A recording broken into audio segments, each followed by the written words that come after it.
Ang kasulatan, nagasugid, nagahambal, nagapropesi na nadaan sa iya. Paras-blas kay John. Balik kita sa Mateo chapter 11 verse 18. Nagasaysay siya. Sa ginpamangkot siya niya, are you a Messiah? Are you Elijah? Are you one of the prophet? Ginpamangkot siya sa ginpadala sa mga parasiyo. Ya sino ka? Ya sugiri kami. Kung sino ka, para nga maisugit man kami sa nagpadala sa amon. Tingnan si John ay nasugit. Yung ikaw balang Elias? Ikaw balang Bisaya? Yung ikaw balang isa sa mga propeta? Why si John nagsiling, oo si Elias ko, ako siya. Why nagsiling si John nga, ako si Bisaya? Ako isa sa propeta? Ang ginahambal ni John sa ila, ginbalik sila ni John sa scripture as what prophet Isaiah said. Niya siya ang tingog na nagasinggit. Praise the Lord. Iaman ang dalanong sa Diyos.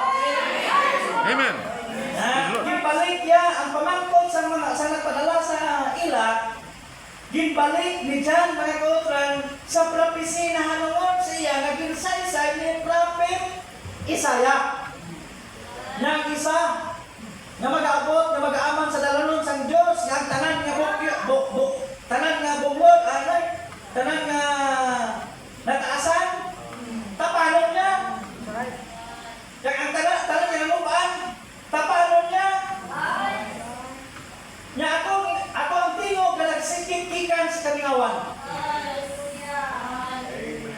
So, di sa Lord, ginbalik niya sila sa nasulat na nungod sa iya. So, ako wala atong time. Amen. Tulisin sa Lord. Ha? Tulisin ko mo mga Amen. Ibig sa ito, lima katawan sa muna sa time ni John Matuto. May mga ito nabutang doon sa kasulatan. Kaya kasulatan din na forma kasulatan. At yung routine. Kita mo, sang sinuan, ato na sa sunod sa bilang buwan, makukul na mangkot, gigani ang mga katawan sa kanya. Yan, di bala. Nga antes mag-aabot ang Mesayas, mag-aabot anay si Elias, suno sa nasulat. Sige na, wala punta. Nga ito ang ilumlikuan. Bulok na ganyan ulo. Why is that hamo? Kung sa Lord, why is that kichingli na ako? Kaya si John na nagawali, siya na itong forerunner sa first coming ni Jesus Christ. Amen. He was the Elijah of this first coming mga kautran. Thank you Lord. Okay na natin yung mga kautran.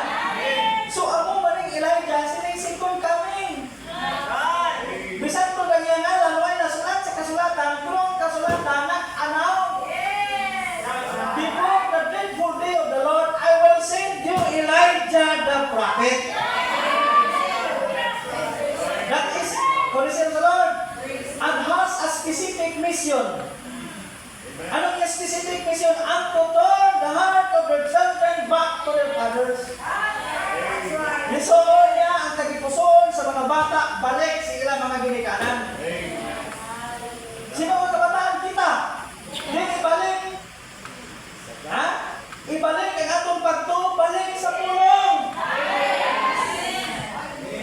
Kung isinsunod ako na siyang rason, kung nga ang Diyos na padalaw, kung ikas niya ito nadlaw, agod ng tao ipasag uli, balik sa kasulatan. Kaya ang tao na hinulat na sa pamaagi sa Diyos. Kaya muna siyang pamaagi sa Diyos. Isa naman kay chapter 3, verse 9, nagambal. Niya akong Diyos na wala nagambal din sa akong pamaagi. And every time, praise the Lord, bisan sa Old Testament, mga kauturan, ang Diyos nagadil. Antes siya mag-aapok sa mga katawan, first magadil sa siya prophet, like Moses, like Elijah. Praise the Lord, like Daniel, o sino pa nga mga prophet from the Old Testament, mga kauturan. Praise the Lord. Amo na siyang i-send sa Diyos. Amo na siyang pamaagi sa Diyos. Kaya hindi na siya mag-break, mga kauturan. Why? Because prophet Amos said, si propeta Amos nagasiling, surely the Lord God will do nothing. But he the prophet.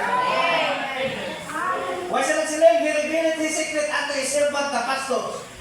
Why siya nagsiling, he revealed his secret unto his servants in the Bible. Hindi siya, kundi sila niya, he revealed his secret unto his servant, the prophet, mga kauturan.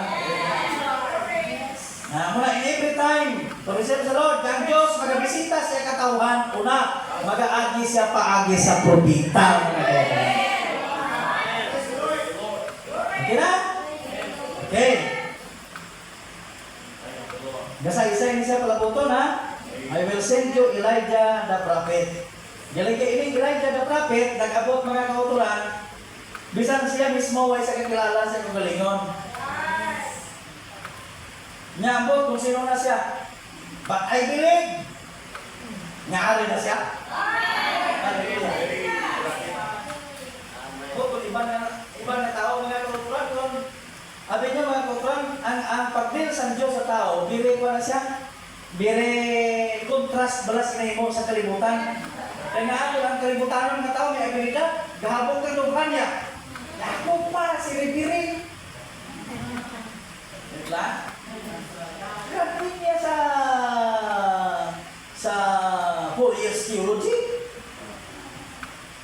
Okay, pwede magtunaw sa English. Pero kaya Diyos na padala propita, huwag ganiya. Bisan sa kay Jan ba, no read, no write. Si Jan siya lang, nahalis kabilawan. Anong brato kanguling, pangutod kahoy. Kulisin sa Lord. Pero pag abot niya magtang, hindi ko malihon. Yan kamo ba mga manog? Yan na ama na. Thank you ba?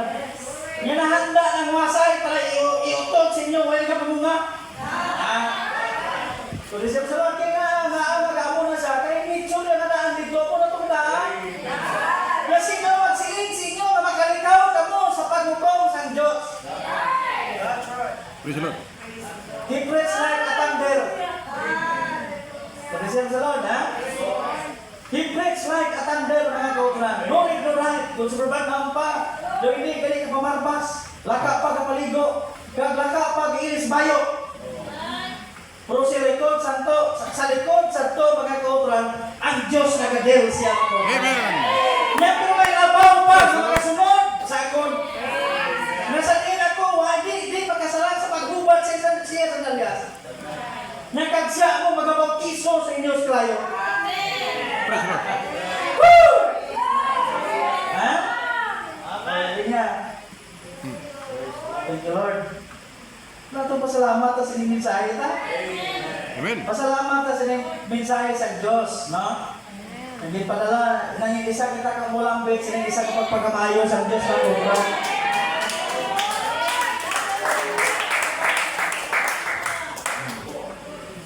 Muna kabutang kada sa picture niya, wait na simba. As what others said to us, mga kautulan, that we worship Brother Branham. No, we are not worshiping Brother Branham. Praise the Lord. We put the picture there, mga kautulan, as a respect that he is a prophet in his last days. Amen. We are not worshiping Brother Branham. We are not Branhamites. As the other speak to us that we are Branhamites. No, that's wrong. We believe that he is a prophet messenger. Amen. Hallelujah. Gabutan tagani litrato sa atong presidente sa balay ta. Right. Right. Ang kabilib kaya na siya si Eliezer. No, pares na sa time sa kuna ni Abraham, nga nagsuko si Abraham sa kay Eliezer sa pagpangita ng pangasaunon sa kay pangasaunon ni Isaac. Eliezer sa Lord. Siya ning atong Eliezer. Si Pablo isa sa Eliezer man siya time. Amen. Dibisan si Paul gahampal sa kasulatan, naging kagom takamo sa anak sa Diyos. Amen. Praise the Lord. Way ko nagkakahuya, way ko nagkakadlok, magpresentar sila. Sa tuwa sila kadamaan. Magbutang silang iya litrato, kaya nga actually, kung ako magtanaw ako pa, nadala naman na sa spiral ng pahit babaw yan. Right. Nadala naman ang pagkita sa spiral ng pahit babaw yan. Resim sa Lord, nagbutang talaga si Choraya for the respect that he is our prophet, president. Amen. But the men of that, we worship the pillar of fire. Amen. Praise the Lord.